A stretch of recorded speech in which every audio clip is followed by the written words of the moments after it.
Yeah, she's broken, guys. Check it out. Silver everywhere.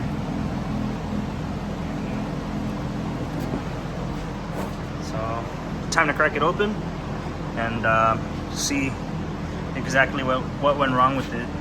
I don't have a tripod, so I can't really film me cracking it open. So I'm gonna crack it open and then we'll check out the gears inside. I don't know if you guys can see, but there's the pinion. That thing's broken. Look at it. Sheared the teeth off.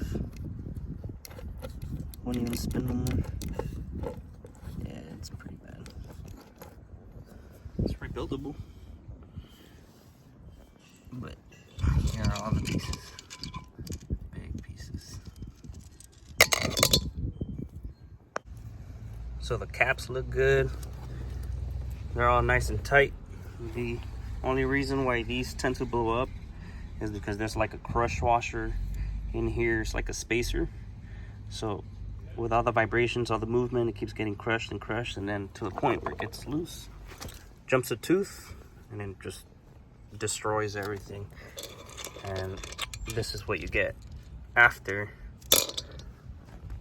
So they sell like a billet sleeve that I'll be rebuilding it with. So that'll help it. That'll prevent all this